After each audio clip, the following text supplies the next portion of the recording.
बिस्मिल्लाहिर्रहमानिर्रहीम, अस्सलाम वालेकुम। मैं हूं करामत मुग़ल और मेरे साथ हैं सईद बलोच साहब, सीनियर जर्नलिस्ट हैं, सुप्रीम कोर्ट कवर करते हैं। सईद बलोच साहब, पहले नवाज शरीफ साहब ने आते ही MQM के सामने माथा टेका, फिर GDA के सामने भी माथा टेका, उसके बाद वो बलूचिस्तान गए। जितनी छोटी बड़ी पार्टियां थी, 45 लोगों को नून लीग में शामिल करने की खबर चलवाई गई, उसमें सारे चले हुए कारतूस थे। उनकी हिस्ट्री चेक करें तो कोई एक मरतबा इलेक्शन जीता हुआ और कोई 2 मरतबा, यानी कि वो अलग टेबल्स किस किस्म थे ये भी सबको पता है। अब वो पहुँचे हैं बड़े दरबार पर, जिनके पास है स्ट्रीट पावर इस मुल्क में, जिनके तुफैल उनको बाहर जाने का टिकट मिला था, वो हैं मौलाना फजलुर रहमान। उनसे वो उनने जाके कहा है कि हम इलेक्शन इकट्ठे लड़ेंगे, जिस तरह हुकूमत में इकट्ठे थे इसी तरह इलेक्शन लड़ेंगे। अगर ये 2/3 मेजॉरिटी के दावे करने वाले, चौथी मरतबा वज़ीर आज़म बन के पाकिस्तान आने वालों का ये हाल है, तो इलेक्शन में तो फिर क्या समझे, ना ही समझे अवाम की तरफ से। बहुत शुक्रिया करामत मुग़ल साहब। असल में जितने भी सियासी तौर पर नाकाम और वेले सियासतदान है ना, उनका बन रहा है नया इत्तेहाद, ठीक है, इमरान खान साहब के ख़िलाफ़। और इन तमाम सियासी जमातों को मालूम है कि आइंदा आम इंतखाबात में इनके साथ क्या होने वाला है। मौलाना साहब तो आपको पता है 2018 से बेचारे बेरोज़गार हैं, बेरोज़गार नहीं है, बड़ा शेयर उनका पहुंचता रहा है। सर वो एक अलग बात है, मैं आपको ना वो सियासी उसकी बेरोजगारी की बात कर रहा हूँ। असम्बली में तो नहीं थे ना, असम्बली में तो नहीं थे, लेकिन आउट भी नहीं हुए। वो बाकी उनको छोड़ें सर, असल चीज़ ये है कि मेंबर असम्बली तो नहीं थे, सेनेटर भी नहीं आ सके। तो अब देखें कि उसके एक तो वो 5 साल गुजर गए, अब अगले जो आम 5 साल हैं ना, वो भी उनको इसी तरह नज़र आ रहे हैं।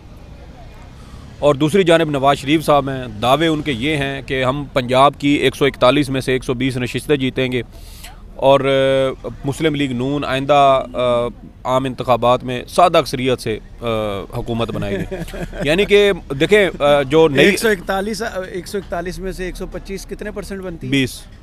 120 ये 120 से 125 बोला तकरीबन 90 से 95% बनती है। ये बनती है 88.8%। जी ठीक है। अच्छा जी, सादा अक्सरियत क्या होती है? अच्छा सुने तो सही ना, ये एक मिनट मेरी बात सुने। अच्छा ये नहीं, ये सिर्फ पंजाब की है ना, टोटल पूरे मुल्क की तो 266 है ना। जी। जो नई हल्का बंदी हुई उसमें से 7 सीटें कम हो गई हैं, 272 थी, अब वो हो गई 266। तो अब 266 पे आ गए। अब आप देखें कि सिर्फ पंजाब के अंदर ये 120 सीटें लेने के दावा करते हैं, और दूसरी जानिब पूरे मुल्क में आप देखें तो इनकी क्या हालत है कि पूरे मुल्क में अगर ये आम इंतखाबात में जब आम इंतखाबात में इनकी जो पार्टी पोजीशन बनती है, वो शायद उसमें से इन्होंने ये कैलकुलेशन की हुई है कि पूरे मुल्क में बाकी जो 125 सीटें बनती हैं, उन 125 में से शायद ये 15 या 20 सीटें जीतेंगे। तो तनासब इनका तो फिर इस हिसाब से ये बनता है। तो देखें कि 2/3 लेने का दावा था, फिर आ गए 120 पे। अब मौलाना साहब के साथ है जिनकी GB KP के अंदर उनकी कोई अपनी हैसियत औकात नहीं रही। वो देखें कि जब वो हुए थे 2021 में बल्दियाती इंतखाबात, तो मौलाना साहब का भी वो DI खान की जो तहसील नाजिम की सीट थी, वो मौलाना साहब हार गए थे, PTI का उम्मीदवार वहाँ पे जीत गया था। तो अभी भी वही हालात हमें बनते हुए नज़र आ रहे हैं, लेकिन अब जो आवाम का माइंड सेट है वो उनसे और ज़्यादा मुख्तलिफ हो चुका है। तो ये बिल्कुल ऐसे ही है कि चंद बेरोज़गार किस्म के बुज़ुर्ग सियासतदान हैं जो सियासी इत्तेहाद कर रहे हैं, जिनका कोई सियासी मुस्तकबिल हमें नज़र नहीं आता। कम अज़ कम अगले 5 से 10 साल तो नज़र नहीं आता, 10 साल, क्योंकि जो इस वक्त कर रहे हैं सर, बिल्कुल मैं आपको ये मिनिमम बता रहा हूँ। वैसे मुझे जो ये वही मेन प्लेयर हैं जो साजबाज करने के, मुफाहमत के, बंदे तोड़ने के, बंदे ख़रीदने के माहिर हैं, जिन्होंने रजीम चेंज में मेजर रोल प्ले किया था। जी बिल्कुल आप ठीक कह रहे हैं, साजिश करने के भी माहिर। जी बिल्कुल आप ठीक कह रहे हैं। हमें पता है कि ये वही साजिशी किरदार हैं जो अमरीकी हो सकता है। सर मैं बताता हूँ ना, ये भी तो हो सकता है ना कि मौलाना अगले 10 से 15 साल सिर्फ सऊदी अरब में आपको उम्रे और नमाज़ें पढ़ते ही नजर आए। ये भी हो सकता है कि ये इस मुल्क में ही ना रहें, क्योंकि जो रियासती फस्तायत, जो मजालिम, जो जबर ये पाकिस्तान तहरीक इंसाफ पर, उसके कारकुनों पर, उसके सियासी रहनुमाओं पर कर चुके हैं। जिस तरह चादर और चार दीवारी का तकद्दुस इन्होंने पामाल किया है, जिस तरह औरतों की इज़्ज़तों पे इन्होंने हाथ डाले हैं, जिस तरह औरतों को, सियासी वर्कर्स को इन्होंने 6-6 माह से 7-7 माह से जेलों में बग़ैर किसी जुर्म के डाला हुआ है और उनको रिहाई तक नसीब नहीं हो रही। आपको क्या लगता है ये इस मुल्क में अगले आम इंतखाबात के बाद ये यहाँ इनको सुकून से बैठने दिया जाएगा? सर इनकी आपको कब्रें भी शायद जो है ना वो बैरून मुल्क गैर मुल्कों में बनी हुई नज़र आएंगी। ये इस मुल्क में वापस भी नहीं आ सकेंगे, क्योंकि ये कहते हैं ना कि इमरान खान साहब सियासत के अंदर वो उन्होंने क्या कहते हैं उसको, कि तनाव पैदा किया या उसके अंदर तलखी लेके आए, सख्ती लेके आए।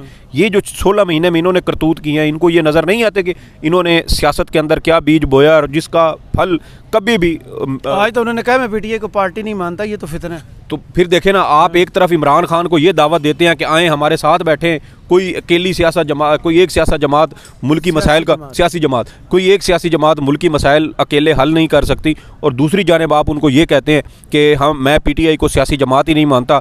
आप उनके नौजवानों को कहते हैं कि इस फितने से निकलें। तो जब आप एक सियासी जमात के लिए फितना, एक सियासी जमात तस्लीम नहीं करते, जो इस वक्त मुल्क की सबसे बड़ी सियासी जमात है, आपके अपने तमाम सर्वेज़ में वो नंबर 1 पे आ रही है, इंडिपेंडेंट जो सर्वेज़ है उसमें तो फिर वो मार्जिन बहुत ही बड़ा है, लेकिन उसके बावजूद आप उस शख्स को तस्लीम करने को तैयार नहीं है। आप ख़ुद को जमहूरी कहते हैं, लेकिन आप इस्टेब्लिशमेंट के साथ मामला तय करने को तैयार हैं। आपके अपने 3-4 दिन बिलावल ने नहीं आज कहा मुझे मौका दें, मैं हिदमत करता हूँ, वो भी बयान बिल्कुल वो आवाम के लिए नहीं था, वो जी वो सीवी किसी कहीं और जगह पहुंचा रहे थे। वो इमरान खान कहते थे ना उसके शहबाज शरीफ साहब के बारे में कि ये जब भी तकरीर करता है ये दर हकीकत अपनी सीवी पेश कर रहा होता है। स्कूल से पढ़े हुए हैं, जब टीचर क्लास में नहीं होता तो कौन मामला देखता है, उसे क्या कहते हैं? सीआर या मॉनिटर होता है। तो इस वक्त इस कौम के मॉनिटर तो बने हुए हैं नवाज शरीफ साहब, वो जिसको चाह रहे हैं इत्तेहाद में ला रहे हैं। बिलावल से उनका ना राब्ता हुआ, ना मुलाकात हुई है, ना कोई ऑफर हुई है। देखें बिलावल जो है ना वो असल में अब आज़ादाना फैसले करना चाहता है। टीचर तक तो नहीं, उसकी मॉनिटर तक भी नहीं है ना? जी नहीं, असल में वो आज़ादाना फैसले करना चाहता है, और उसका वालिद जो है ना यानी आसिफ जरदारी साहब, वो उनको आज़ादाना फैसले नहीं करने दे रहे, क्योंकि बुज़ुर्ग सियासतदान है तो वो बच्चों की हद तक ही ट्रीट कर रहे हैं। हालांकि बिलावल एक चेयरमैन है एक सियासी जमात के, और आप देखें कि दरख्त के नीचे दरख्त उगता है सर, नहीं उगता, मैं यही कह रहा हूँ कि इसलिए पौधा ही रहता है। जी वो इसी वजह से बिलावल साहब देखें ना पिछले चंद हफ्तों में फिर भी बिलावल की कही हुई बात दुरुस्त साबित हुई है। आसिफ जरदारी साहब फिर भी चूँकि मसलियत का शिकार हुए और उन्होंने गलत उनके केसेस थोड़े, तो सर ना करप्शन करें ना, कौन कहता है मजबूर? तो आप मजबूर करते हैं उन्हें कि करप्शन करें। आपका पैसा लूटा जाता है, मेरा पैसा लूटा जाता है, आवाम का पैसा लूटा जाता है। आवाम जब तक शौर नहीं आएगा तब तक तो ये होता रहेगा। तो फिर वो करप्शन अगर आपने की है तो फिर आप भुगतें भी सही ना आगे। आपको फरियाल तारपुर का करप्शन पे वो बयान याद है? कौन? हम कभी करप्शन नहीं करते, मैं तो ऐसा करती हूँ कि मैं जितनी भी मेरी तनख्वाह है वो तो मैं एक हॉस्पिटल को भिजवा देती हूँ ताकि मरीजों का मुफ्त इलाज हो। तो वो खाना जो है वो लंगर का आता है उनके यहाँ नहीं, तनख्वाह तो भाई यही बात है, फिर और क्या बनता है?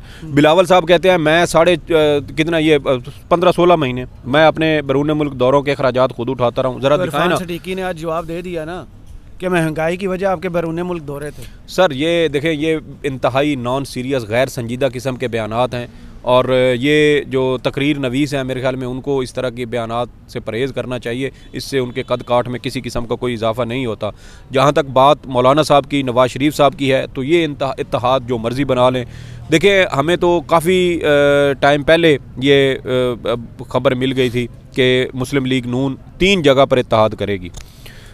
सिंध में MQM के साथ, खैबर पख्तूनख्वा में मौलाना के साथ, और बलूचिस्तान में बाप पार्टी के साथ।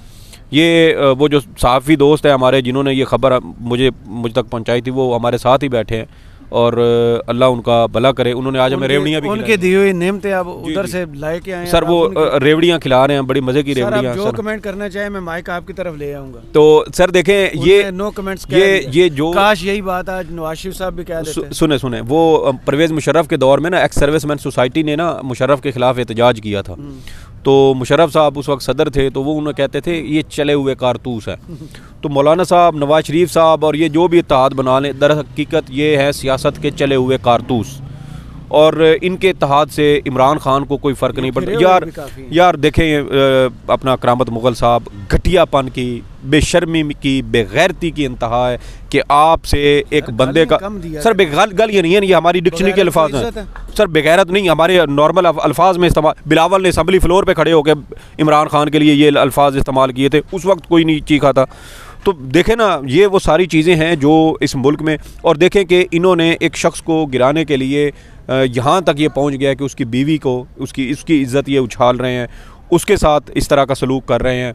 और आप देखें कि इमरान खान के बारे में इनके पास किसी किस्म का कोई सबूत नहीं है, कोई शवाहिद नहीं है। ये 3.5 साल उसके ऊपर करप्शन के और पता नहीं कौन कौन से इल्ज़ामात लगाते रहे।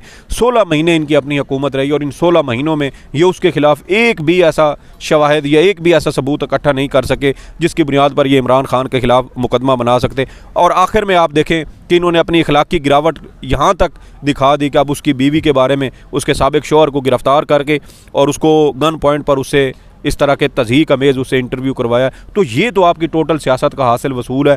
74 साल आपकी उम्र है, आप 4 साल के बाद मुल्क में वापस आ रहे हैं और 4 साल बाद भी आप पहले इजलास में अपना पहला जब आप जलसा कर रहे हैं तो उस पहले जलसे में भी आप अपने सियासी मुखालफीन की। और तो आपको लगता है 74 साल के हो गए, 75 साल के हो गए, वो बदल जाएंगे? बिल्कुल नहीं बदलेंगे। देखें, खसलत जो होती है ना सर इंसान की, वो कभी भी नहीं बदलती, वो उसी तरह बरकरार रहती है। और नवाज शरीफ साहब का भी साथ भी ना अफसोस से कहना पड़ता है कि इन्होंने 74 साल की उम्र में भी इन्होंने कुछ नहीं सीखा। ये आज भी उसी तरह जैसे ये 70-90 की दहाई में थे, जो सलूक देखें अपने लिए मंगवाइए, आपके लिए जो सलूक इन्होंने बेनज़ीर साहिबा के साथ किया था, उसी तरह का सलूक आप देखें कि इस वक्त ये इमरान खान की अहलिया के साथ कर रहे हैं। तो कोई फ़र्क नहीं है। लेकिन मामला ये है कि अब ये दौर हाज़िर है, जदीद दौर है, जदीद और सोशल मीडिया का ज़माना है। लोगों की जो मुनाफ़क़त है, उनके जो कौल व फ़िल में तज़ाद है, उनका दोगलापन जो है वो फ़ौरी तौर पर कौम के सामने आ जाता है, अवाम के सामने आ जाता है और उसके सोशल मीडिया के होते हुए ये फ़ौरी तौर पर एक्सपोज़ हो जाते हैं। और इस वक्त इनको सबसे बड़ी